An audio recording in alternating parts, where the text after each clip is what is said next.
브리스가와 아굴라와 브리스가와 그 집에 있는 교회, 이때 초대교회 당시에는 이런 교회당이 있었던 것이 아니라 각 가정이 또 교회였고 또 지역을 살리는 데에 중요한 역할들을 했었습니다.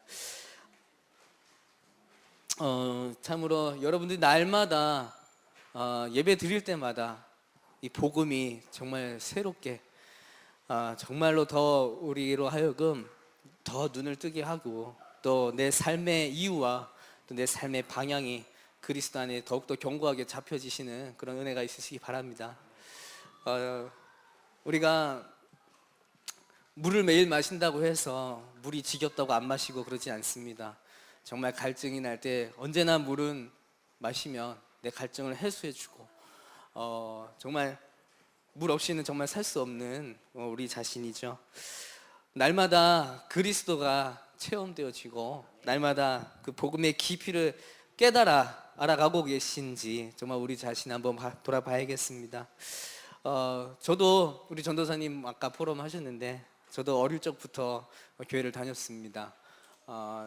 너무나 예배 주일날 교회 가는 것이 너무나 당연한 그런 배경이었고요. 또 친구들하고 놀러 가고 싶은데도 갈 수가 없었던 저의 그런 어린 시절이었습니다. 또 부모님이 목회자이셨고요. 그런 가운데 하나님이 저에게 조금씩 이 그리스도가 누구이며 또 복음의 가치가 어떠한 것인지를 저에게 은혜로 깨닫게 하셨습니다. 그래서 참 이 시간에 잠깐 제가 받은 은혜와 또 저에게 주신 축복들을 함께 나누고 또 이 자리에 우리 창조교회 모든 성도들, 우리 새 가족의 오후 예배 때 새 가족 여러분들 오시기로 했는데 진짜로 하나님의 크신 은혜를 받으시기 바랍니다.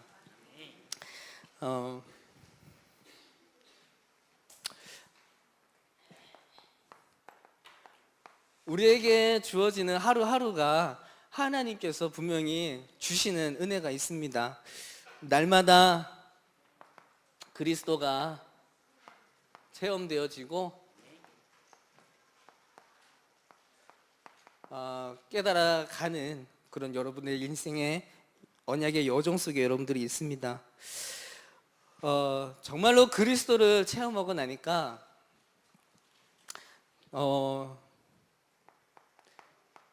나를 주장하지 않아도 되더라고요.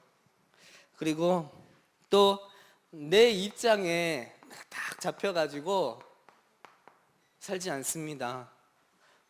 내 입장보다 뭘 생각하느냐? 교회를 더 생각하게 돼요. 나의 입장은 별로 중요하지가 않더라고요. 왜냐? 내가 그리스도 안에 있기 때문에. 그리고 그리스도께서 세우신 교회가 너무나 소중하고 그러다 보니까 저에게 있어서 교회 중심의 삶은 너무나 당연한 것이고 또 자연스러운 것이었어요. 그래서 또한 이 복음을 위해서 살고 복음을 높이고 살고 또 복음을 증거하는 삶을 살아가게 되는데 저는 특별히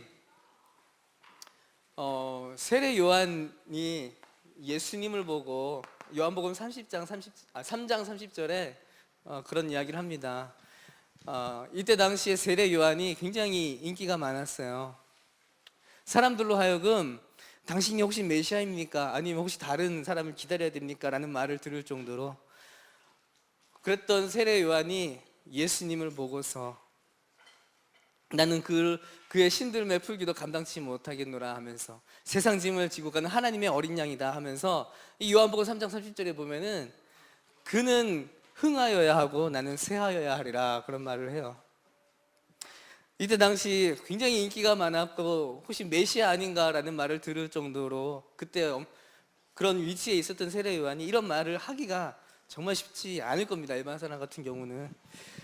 그런데 정말로 하나님의 은혜를 체험하고 나니까 나는 어떻게 되든지 나를 통해서 그리스도가 높아지길 원하고 그리스도가 증거되길 원하는 그런 삶이 되어진다라는 부분입니다. 그리고 이런 삶을, 이런 은혜를 체험하고 나니까 정말 내가 다른 것이 아닌 복음에만 집중해야 되는 이유를 분명하게 잡게 돼요. 왜냐하면 내게 그동안 복음이 아닌 다른 것이 각인되고 뿌리 내리고 체질되어졌다라는 부분들이 발견이 되어지게 되죠. 정말 나는 그러고 싶지 않은데 자꾸 내 옛날 모습으로 돌아가는 내 모습, 복음이 아니면 안 되겠구나, 복음에 집중하지 않으면 안 되겠구나라는 부분이 분명하게 잡혀지게 되게 됩니다. 그래서 이 집중을 계속 하다 보니까 이제는 매 순간순간, 뭐 항상 되진 않지만 정말 하나님의 은혜로 나를 내려놓게 되고요, 또 나를 포기하게 되어집니다. 그리고 은혜를 크게 받으면 받을수록 이제는 정말로 내 주변에 있는 사람들을 돌아보게 되고 하나님의 마음을 가지고 영혼을 사랑하게 됩니다. 그리고 이전에는 완전히 내가 하나님을 누리지 못해서 뭔가 막 불안하고 뭔가 생각이 딱 잡히고 그랬던 내가 이제는 정말 하나님의 은혜를 입어서요, 내가 아닌 내 유익보다 다른 사람의 유익을 먼저 생각하고 어떻게 해서든 정말 어려움 당하는 사람을 어떻게 하면 도울까, 그 생각을 자꾸 하게 된다는 것이죠. 이런 은혜가 여러분들에게 다 있으시기 바랍니다. 이제는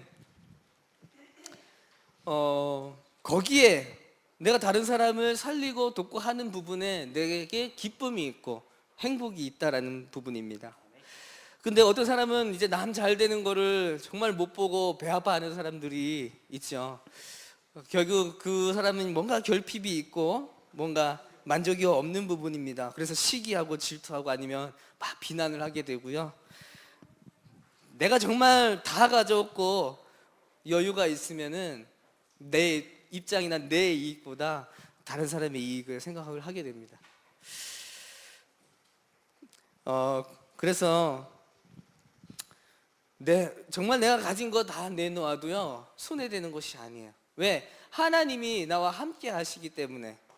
구원받았다고 하면 정말 더 받을 것이 없을 만큼 우리에게 정말 모든 것인 줄 믿습니다.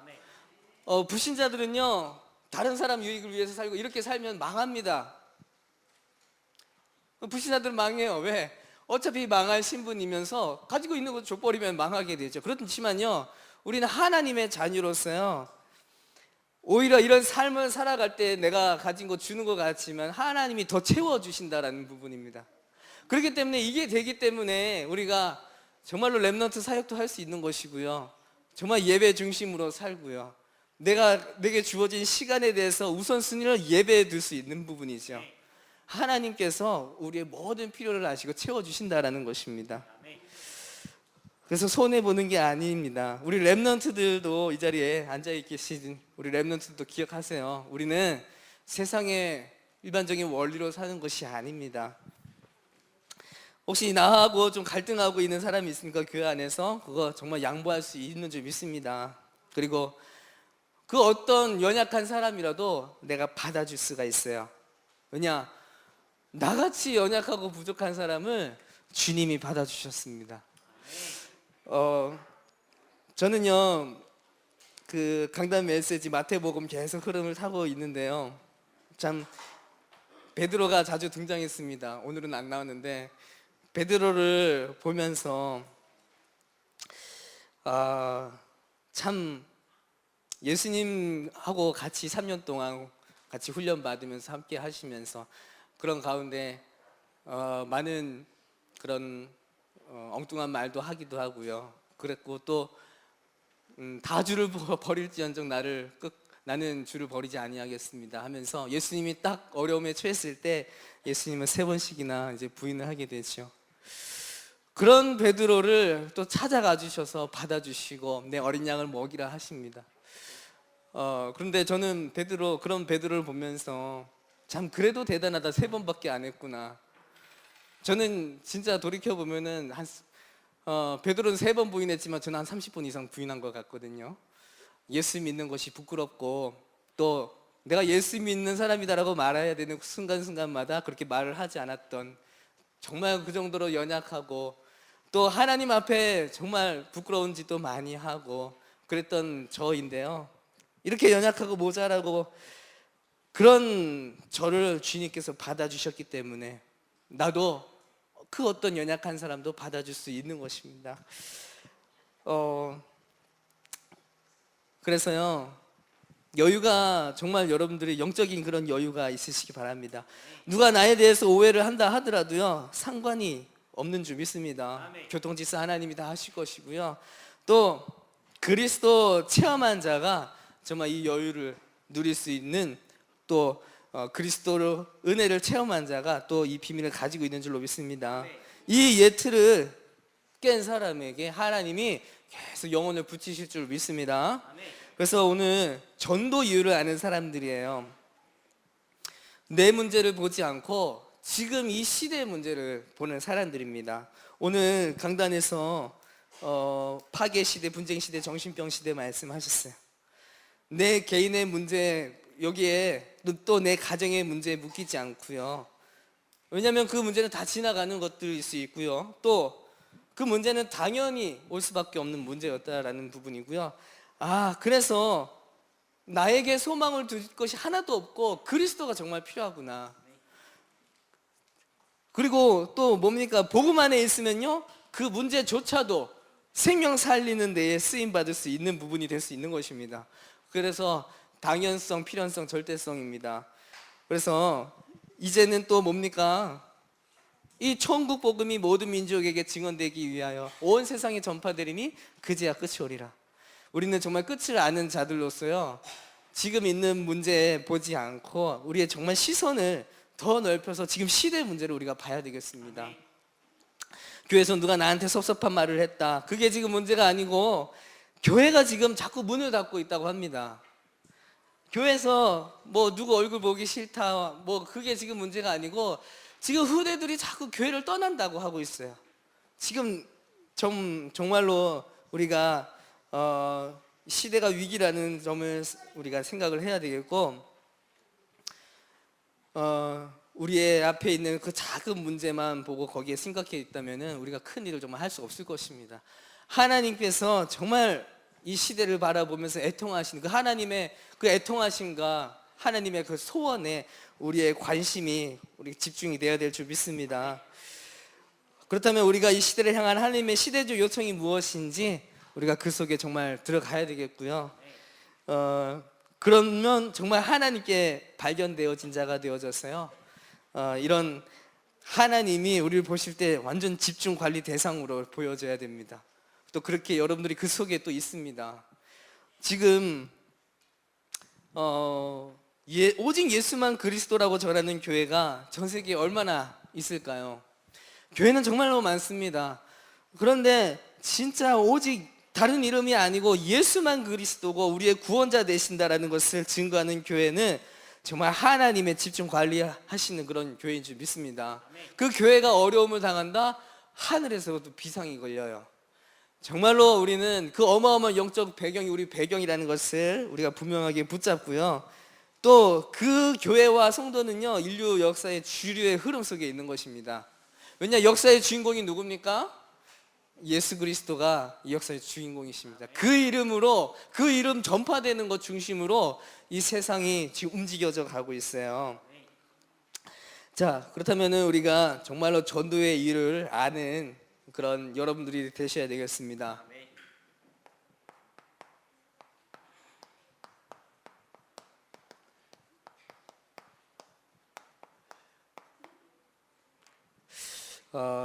예틀이 깨어지는 은혜가, 말씀을 들으면서 이런 부분들이 나의 예틀이구나라는 것이 깨달아지고 이제 새 틀을 갖추는 은혜가 있으시기 바랍니다.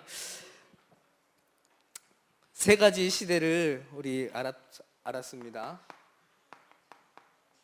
전도의 이유를 아는 자들이 세 가지 시대를 알았어요.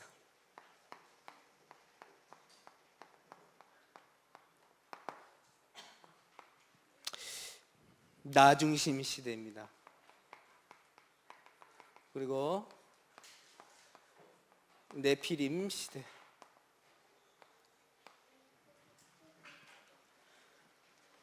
바벨탑 시대입니다. 오늘 그 오전 예배 때 파괴 시대, 분쟁 시대, 정신병 시대 말씀하셨는데요. 같은 맥락입니다. 사람들이 자꾸 나 중심을 주장을 해요.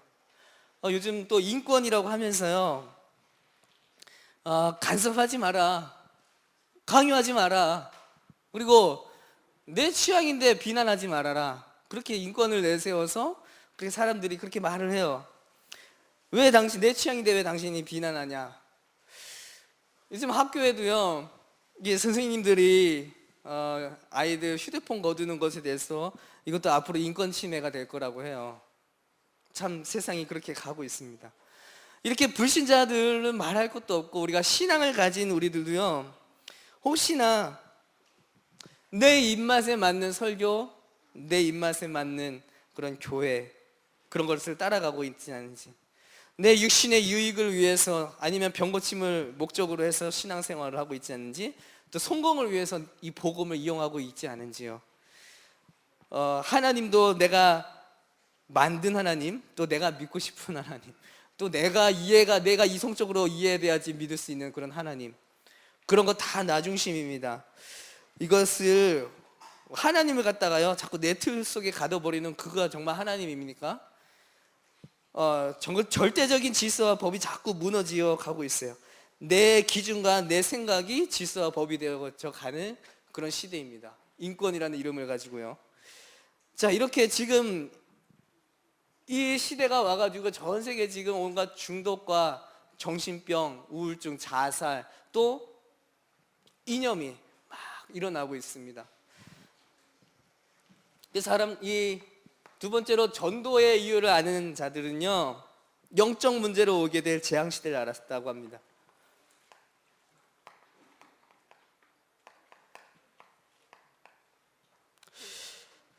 사람들은요, 왜 자꾸 재앙이 오는지 몰라요. 많은 사람들이 무속인을 자꾸 따라가고요. 왜? 불안하니까 점수를 의지하기도 하고요. 하나님 아닌 다른 우상들을 자꾸 섬기고 있습니다. 이것이 완전 사단의 함정과 올무틀이 되어서 전 세계는 지금 완전 이 지구가 정신병동이라고 할 정도로 문제는 자꾸 심각해져 가고 있죠. 이걸 어떻게 고칩니까? 이 영적인 문제는 영적으로만 고칠 수 있는 부분인 줄 믿습니다. 지금 국가적인 문제, 이념의 문제도 사실 이 이념의 영이 결박을 당해야 됩니다. 오직 예수 그리스도 그 이름만이 답인 줄 믿습니다. 그래서 교회가 깨어서요, 빛과 소금의 역할을 감당해야 돼요. 교회가 잠잠하고 교회가 세속화되어져 버리면요, 하나님이 그 교회를 깨우치기 위해서 국가적인 재앙도 허용하실 수 있는 부분입니다. 그 역사 흐름이 계속 그랬고요. 성경의 이스라엘 역사도 계속 그랬어요. 이스라엘 백성들이 하나님을 잃어버리고 자꾸 우상 섬기니까 자꾸 노예, 포로 속국되게 해서 자꾸 하나님을 찾게끔 만들죠. 우리가 그 역사를 안다면은 우리가 그 악순환을 되풀이 되도록 우리가 가만히 있을 수 없는 것입니다. 진짜로 교회는 정말로 모이면 기도하고, 흩어지면 이 복음을 증거하는 전도하기 힘써야 되는 줄 믿습니다. 그래서 이 시대를 살리고 국가를 살리는 길이 전도인 줄로 믿습니다. 그래서 우리가 전도해야 됩니다. 오전에는 이 시대의 문제 답이 그리스도인데요, 같은 맥락입니다. 이 그리스도를 누리고 그리스도의 은혜를 입은 자를 통해서 그 사람이 있는 그 지역과 가정에 복음이 증거되어지게 돼 있어요. 그래서요, 여러분, 오늘 지금까지 우리 한 달 동안 5기초에 대해서 좀 정리를 했습니다. 다락방, 팀사역, 미션함 전문교회, 오늘 이제 지교회인데요. 먼저 우리 개인이 그리스도로 완전 답이 나고, 그래서 내가 가지고 있는 답을 내가 만나는 사람에게 또 전달을 하는 그 팀사역. 그러면은 내 가정이 치유되어지고 회복되어지면서 뭡니까? 이제는 내 업이 전도에 쓰임받게 되죠. 이제는 지교회라는 축복을 통해서 지역을 바라보는 그런 가운데 이제 아무도 고칠 수 없는 개인을 살리게 되는데, 그 개인은 누구냐? 지역 살리고 이 지역의 문화 흐름을 바꿀 제자를 만나게 되는 것입니다. 제자는요, 제자를 만나요. 하나님이 딱 제자를 딱 쥐고 계세요. 근데 누구에게 붙일까? 제자에게 붙여야겠죠. 여러분들이 정말 하나님이 예정하신 그 제자를 만나는 제자로 여러분들이 각자가 세워지시기를 바랍니다. 우리 계속 메시지 흐름이 다락방 이 5기초인데요. 복음의 유효를 아는 자부터 해서 오직 유일성 재창조를 아는 자들, 그러면서 오늘 전도의 이유를 아는 자들입니다. 지교회 통해서 아무도 고칠 수 없는 개인을 살렸습니다.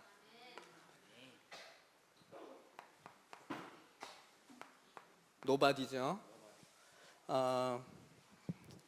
성경에 사도행전 16장이죠.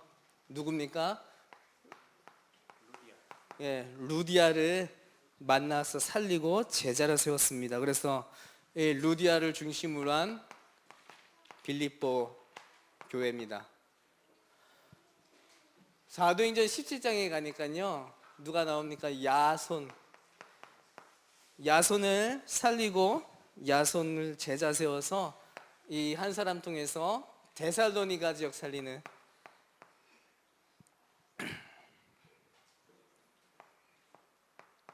지교회가 세워지게 됩니다. 사도행전 18장 가니까 브리스길라, 아굴라 나옵니다. 이들을 살리고 고린도 지역 살리는 지교회가 세워지게 됩니다. 그래서 여러분들이 정말로 예틀이 깨어지면서 하나님께서 붙여주시는 제자의 축복을 통해서 여러분을 통해서 지교의 축복 누리시기 바랍니다. 정말 이 고창 현장에 이 복음을 들어야 될 대상들이 정말 이렇게 쫙 깔려 있을 줄로 믿습니다.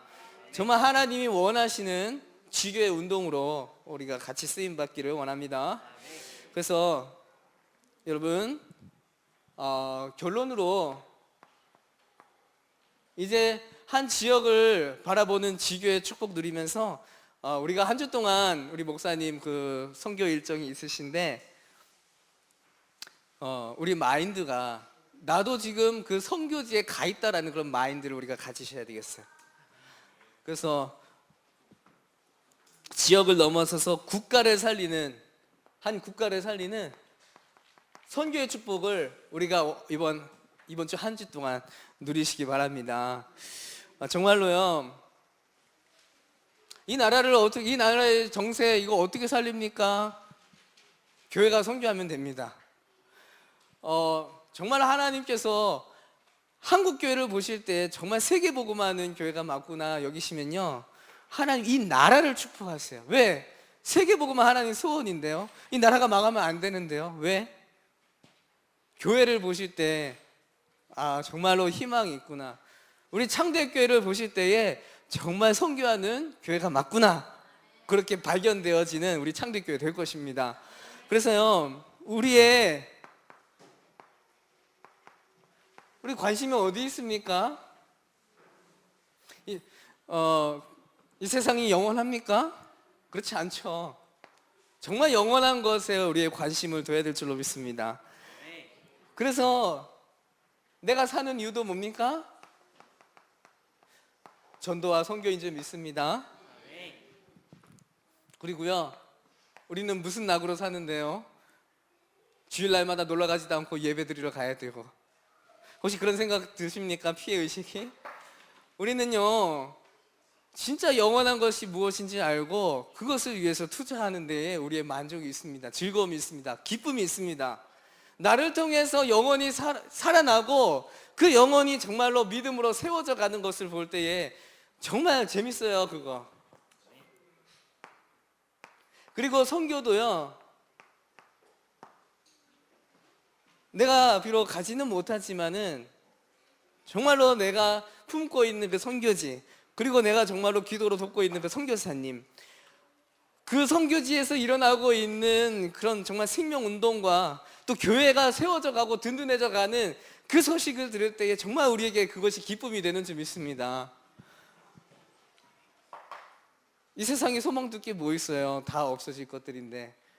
그리고 우리로 하여금 자꾸 하나님이 아는 것을 자꾸 우리가 붙잡고 있으면요, 빨리 그거 내려놓으시기 바랍니다. 교회가 가장 중요해요. 전 세계 곳곳에 정말 오직 예수가 그리스도라고 믿고 고백하고 증거하는 교회가 가장 중요합니다. 그 일에 쓰임받고 계시는, 내가 가야 되는데 나 대신 가 계시는 선교사님이 너무나 귀한 것입니다. 그래서 이번 한 주 동안 진짜로 내가 지금 말레이시아에 가 있다라는 그런 마음으로 목사님을 위해서 계속 24시 기도하시고요, 또 그 현지에 일어나고 있는 하나님의 일들을 놓고 정말 우리가 관심을 가지고 계속 기도해야 될 줄 믿습니다. 오늘 이것으로 정리를 하겠습니다. 우리 계속 기도하길 원합니다. 정말로 우리 목사님의 모든 일정을 하나님께서 축복하시고, 또 동남아 지역, 또 말레이시아, 특히 그 지역은 복음의 불모지입니다. 거의 대부분 사람들이 무슬림을 믿고 있고요, 진짜 참된 복음이 증거되어질 수 있도록, 그래서 우리 세워진 교회가 더욱더 든든히 세워져 가고, 또 우리 동남아를 대표하는 목회자들이 힘을 얻을 수 있도록 우리 이 시간에 같이 합심으로 기도하겠습니다. 하나님, 은혜를 감사합니다. 하나님, 저희들에게 주신 말씀을 통하여서 저희들을 깨우쳐 주시고, 이제는 우리가 사는 이유가 전도와 선교에 있음을 다시 고백하면서 이 세상에 소망 두지 않고 영원한 것을 위해서 우리의 생각과 마음을 두기를 원합니다. 하나님, 참으로 우리가 곳곳에 예수 그리스도 이름 증거되어지고 그 이름으로 세워진 교회가 굳건해지는 것이 우리에게 제일 가치 있는 일입니다. 하나님이시여 우리 선교사님을 붙들어 주시고 또 우리 목사님을 붙들어 주셔서 참으로 하나님 나라를 곳곳에 세우기 위한 또한 이 복음 증거하기 위한 모든 발걸음이 정말 하나님께서 너무나 기쁘게 여기시는 그런 발걸음인 줄로 고백합니다. 하나님, 저희들을 정말 비록 함께 가지 못했지만은 이번 한 주 동안 정말 선교에 대해서 정말 집중적으로 기도할 수 있는 한 주가 되게 하여 주시옵소서. 이 천국 복음이 모든 민족에게 증거된 이후에 끝이 오리라고 말씀하셨는데 정말로 그 끝을 아는 저희들 되게 해주시고, 우리의 정말로 개인의 문제나 이런 사적인 문제에 잡히지 아니하게 해주셔서 정말로 내가 무엇에 집중해야 될지를 분명하게 아는 저희들 되기를 간절히 기도합니다. 크신 은혜를 더해 주시옵소서. 최고 영광을 올려드립니다. 살아계신 우리 주 예수 그리스도 이름으로 기도드리옵나이다.